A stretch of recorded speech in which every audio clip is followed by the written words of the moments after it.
decided to make some new falconry equipment, anklets, flying jesses, muse jesses. I've made videos before about doing this. If you want to see the whole process that I do, then check back, then have a look at the other videos. But I'm going to use, I'm not sure yet which ones I'm going to use of these leathers. These are all kangaroo. We made a little video, it's on Dave Sharp's channel, Falconry, if you want to have a look at that. But these are a couple of bits of leather that he left me, which was great. There's links in his description where to get these. I've got some here that I've been using. What I might do this time though is use the darker one. I'm not sure yet. I'll make my mind up in a minute to make the anklets, but I'm going to use this for my flying jesses, which will be permanent, and probably my muse jesses, although I may use a piece of this, I'm not sure yet. It's woody. Now these anklets, I'm not sure when I'm going to replace them exactly, but I'm certainly going to make them. These were the last year's leather, a little bit thin for the anklets, so these were just a little bit too flimsy, I'd say, although they work. So if you can see this pen in relation to the hawk's leg, I'll keep the anklet fairly tight onto the pen, which will then be about right on the hawk. So really this ruler is about the thickness I need. So what shall I do? Which one shall I use? I think I'll use this thicker one for the anklet this year.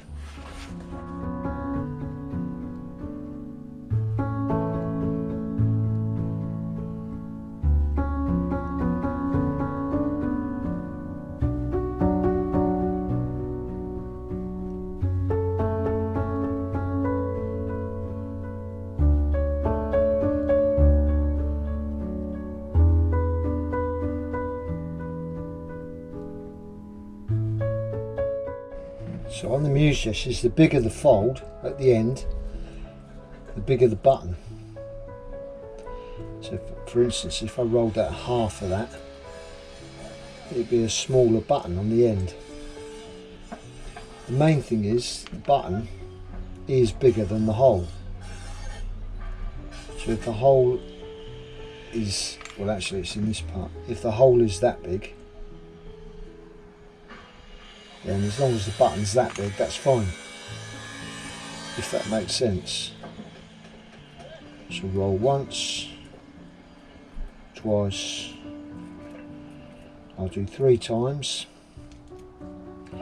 hole in the middle, pass it through. So I'm just going to make a little point on the end so I can pass it through.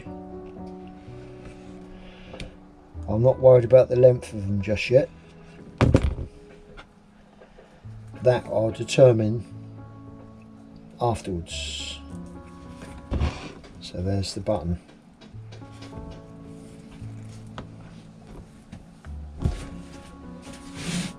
As long as that button doesn't go through, you know you're on the right track. To get the length, I imagine that the hawk is on the fist, and that's about where his anklet will be, the button, and then through the fingers to the safety position. So I need the swivel to be somewhere there, that's the main thing. I can have it a bit longer, but it doesn't want to be shorter. That's just how I do it. So I've just made a little mark where I want the top of the slit to go, and then I'll run it down.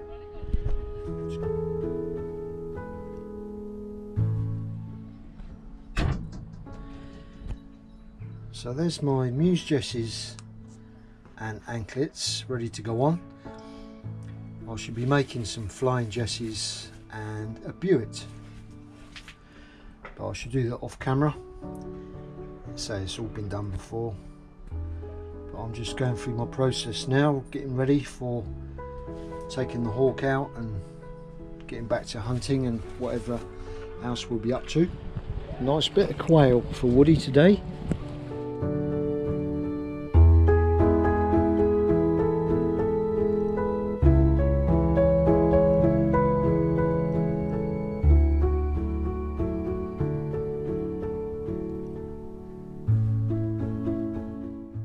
Well, there's my kit ready.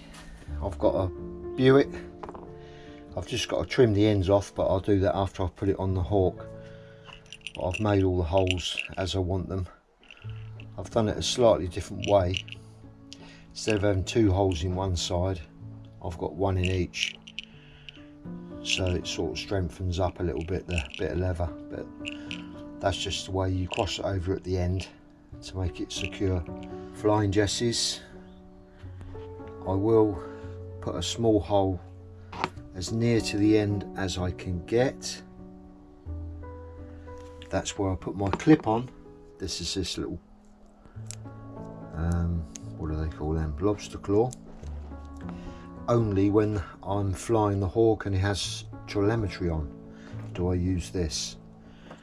But the reason I use that is if anything does go wrong and that hole's very near the end, it's good enough for hunting, but it will pull out if we have some sort of a disaster, which I shouldn't have, but I'm just thinking ahead just in case, or the hawk gets caught in a tree in that little hole, which is very unlikely. It will rip out. That's just the way I do it.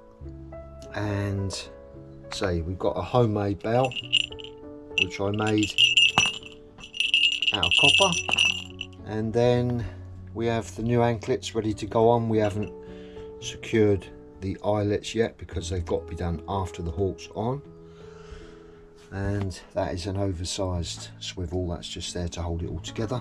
So these flying jesses I may even cut shorter. I only want them long enough to run through my hand and a little tail to sort of grip. I want this as short as possible so they don't get caught up. I may alter the length of these once they're on the hawk at a later date. And I say these have got to be trimmed off.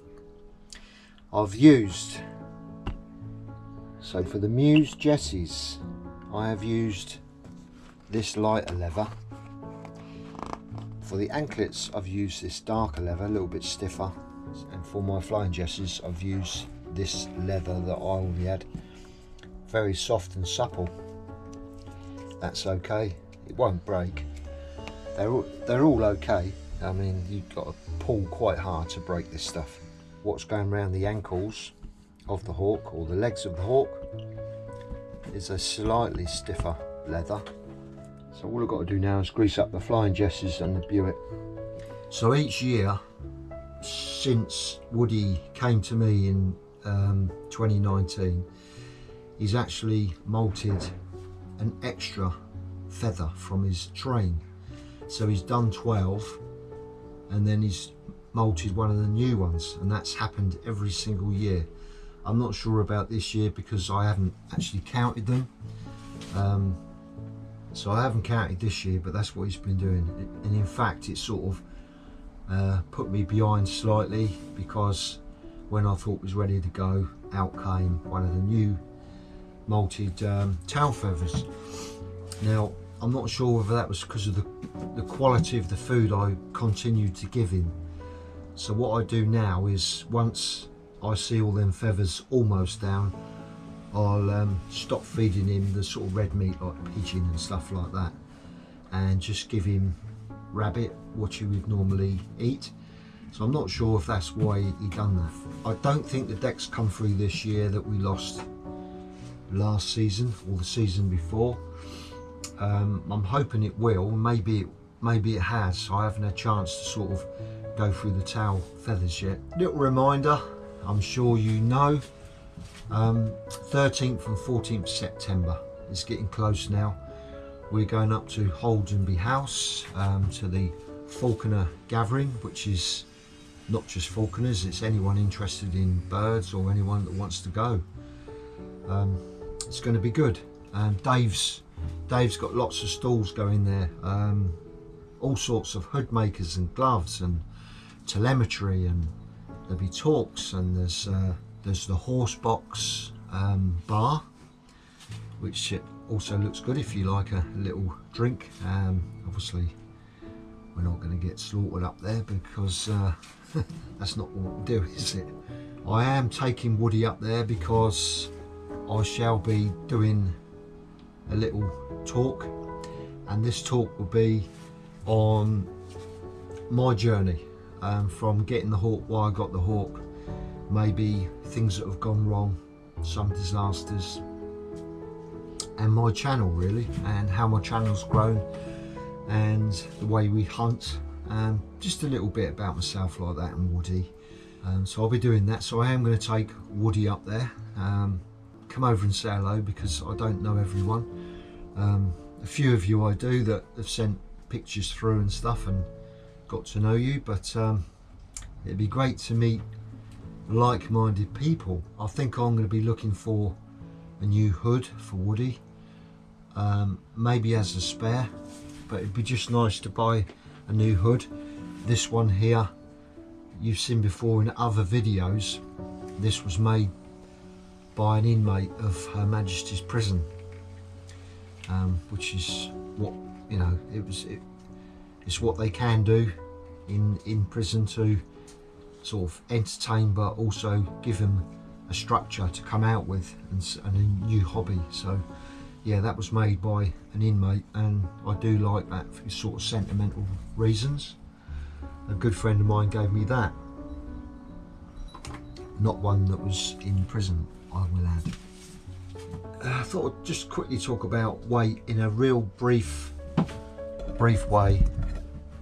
This is in a real brief way. This is all about my hawk. So Woody, he flies all different weights through the season. I don't know what he's going to start off at. I don't know what he's going to end up at. I've got records of him on the last few seasons, so I've got a rough idea. Now this weight can change depending where we go. I can change his weight for the particular areas that we hunt in. So for instance, if I'm hunting in a small area and I don't get out, if I'm hunting in a small area with Woody and I don't want him going outside that area, I can bring his weight down a touch so he'll stay more loyal to me. If his weight is up a little bit, then he can sort of spread his wings and go just a bit further. If his weight's any higher, he can go further. So with the weight, I can either bring him close or let him go. So there is an observation there you need to do with your hawk. So the weight that we fly and hunt at is generally where he's going to be following on and determined to hunt. If he catches, I'll feed him up, or he'll have some food,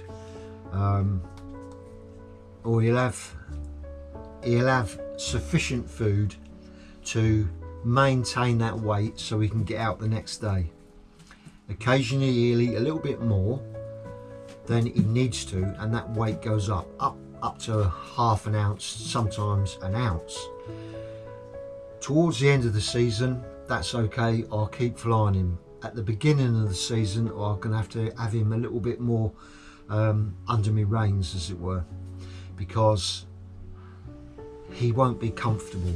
So comfortability of the hawk happens over time.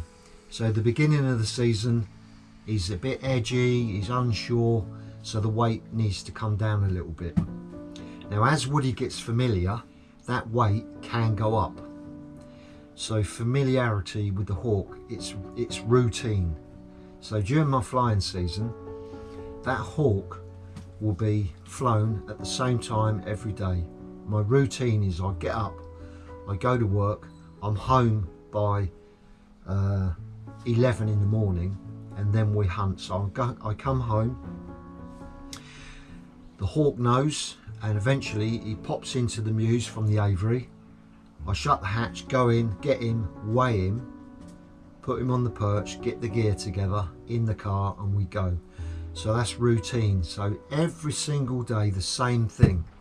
If you was doing it morning and then in the evening, that's fine, but then the routine is slightly different. But if you keep your hawk routine all the time, then the weight can come up a little bit. But you can't just raise the weight, you have to read the hawk, because if its weight doesn't need to go up and you put it up, then your hawk's going wayward. So there's a fine line. So routine is the big thing for us, especially in the early part of the season. So that's the sort of basic of it. But then what we have is this routine. The more Woody's comfortable with that routine, the more I can see that his weight can go up, because he's doing what he would do at a lower weight at a higher weight.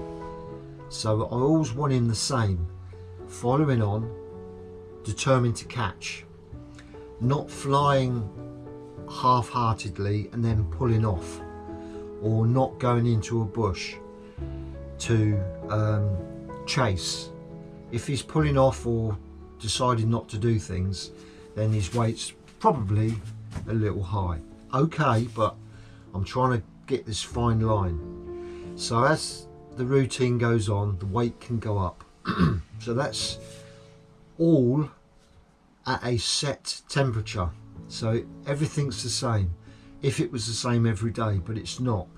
As the season's going on, we've got temperature changes, we've got weather changes, it's raining, it's windy. All these things will make a difference to the hawk. If it's windy, then the hawk's going to be acting like he's at a higher weight because he's a little bit unsure of what's going on. If we went to new permissions, I may have to drop the weight a little bit because the hawk's going to be acting like he's slightly higher in weight. So with that routine, as I say, if we keep going to the same place every single day, the weather's the same, then you can keep the hawk stable. You know what you're going to feed him, you know what he's going to burn off. But it's not like that. So we've got different permissions, different weathers, and then the temperatures come in. So for instance, now it's nice and warm. If Woody was trained up and comfortable and flying, say a couple of months into the season, in hot weather, he might only need to eat a chick or chick and a half. That's just as an indication to maintain weight. And probably I'd squeeze them out so he's just eating the meat if I was trying to maintain weight, if it's going up slightly or down. In the cold weather, in the really cold weather when it's below, he could be eating 3 to 4 chicks. This is when he's comfortable. So there's so much variation in what's going on through the season with the hawk. It's not just, oh, I know what my hawk needs and we keep giving him the same way and the same food out and what have you. So, you know, for me personally, I don't weigh any food out. I just try to read that hawk as soon as I can, if it allows me to. And when I say if, that is, I can't get the hawk out now and read it sitting on its perch and know what it needs. I need to observe it in the field, and that takes a few days. In the beginning it'd be a bit sporadic because everything's new again, even though that hawk's well seasoned. He's been flying quite a few seasons now. This beginning is always like that, especially with a new hawk, and it's like exaggerated again. But it's a good time, it's enjoyable to sort your hawks out. So we start off flying, as I say, work out what he's going to be eating, how he's reacting. That's going to change dramatically as the days go on. As soon as he starts getting comfortable, I can put his weight up, but also he's building muscle as well. So there'll be muscle build and weight gain through just eating. Certainly muscle is what we like to put on. So that's a case of feeling the kill. I'll be doing that before we go, make sure he's all right and remember what he's like now, get a good feel of the kill and feel all their muscles under the wing. And then later on I'll be doing that again and just sort of seeing how he is. So So the falconry with the Harris hawk, my Harris hawk, this is just how I do it, is a case of really understanding and reading your hawk daily.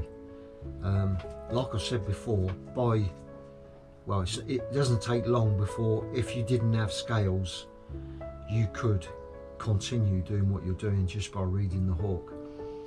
But we've got scales, we weigh our hawks, we weigh the hawk every day.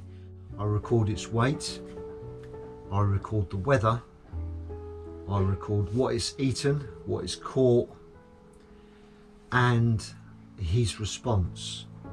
So I can look back and say, right, it was windy this day, his response was poor, and he was at this weight and at that much. So it just gives me a little idea. It's a bit of history really. So if you can sort of imagine what we got a hawk that is either looking at you or not looking at you, and that is all dependent on the temperature, the food, and being familiar and comfortable. So manning is important. Manning all the time is in the man's world, that is manning. But there's glove manning, time manning. Now for me, I find what is good, once wood is completely molted out, I can put him indoors with us on a perch on the carpet with us and the dogs all day long, and that for me personally seems to do a lot more than carrying him round on the glove.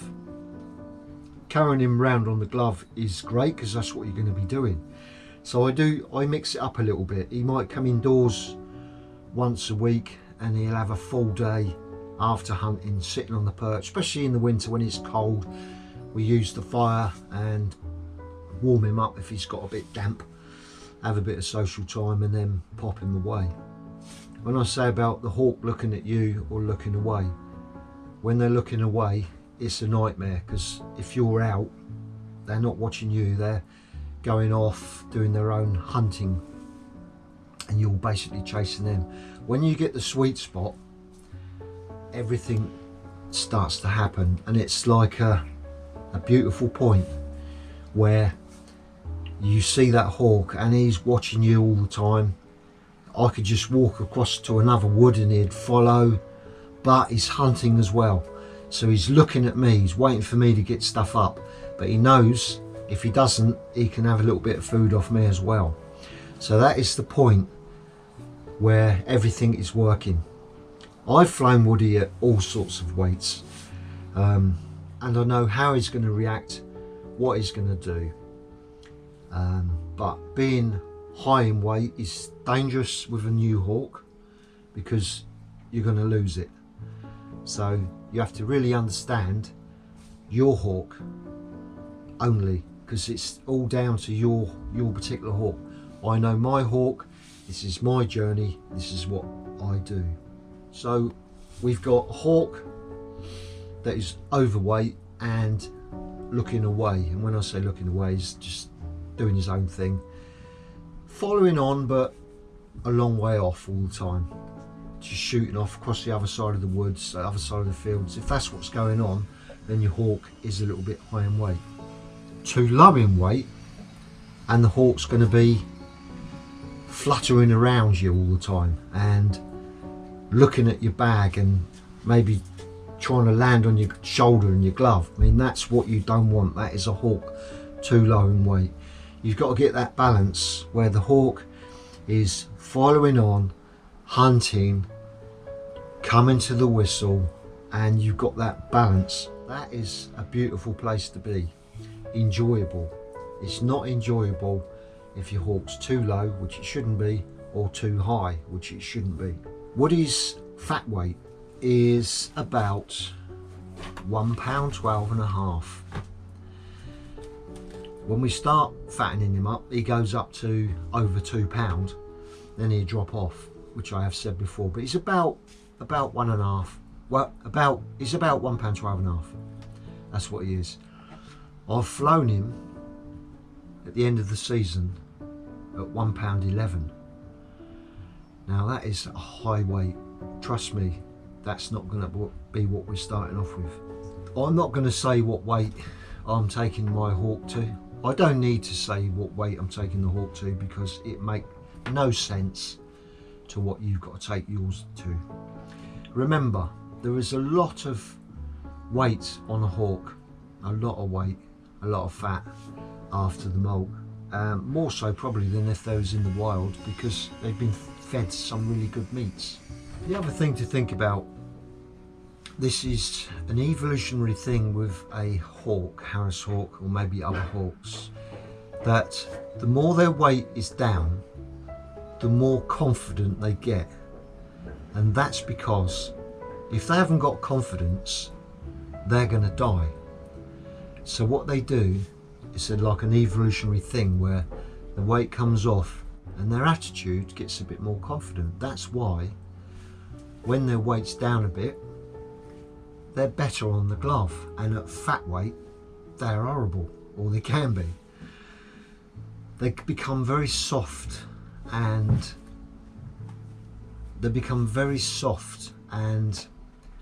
sort of compliant once that weight's down. It's a strange thing. So you will get your hawk back after the molt. So this lower weight confidence, because they want to catch, that's what evolution has given them, this confidence and boldness as well. That's what we're working with, that natural cycle. So it's not a case of starving the hawk to make it hunt. It's a case of having their weight what it would be naturally in the wild when they want to go and hunt. So they might, in the wild, they'll sit in a tree. There's no reason to hunt whatsoever. If I let Woody go now, he'd go and sit in a tree. He's not going to chase anything. Maybe in a couple of days, if something walks under him, he might go down and take it. A few more days and he'll think, right, I'm going to go and find something. But he might still give up. Another day passes. Then he's getting this appetite. He'll see a rabbit in the distance and he'll fly it, and then he'll chase it even further. He might miss that. Next day, he's got this real determination. Rabbit comes past and he flies faster, and they secure their meal. That's the way it works. They will be nervous around people, dogs at fat weight, and at flying weight they might accept them a bit more. It's not fear over, it's not starvation overcoming fear.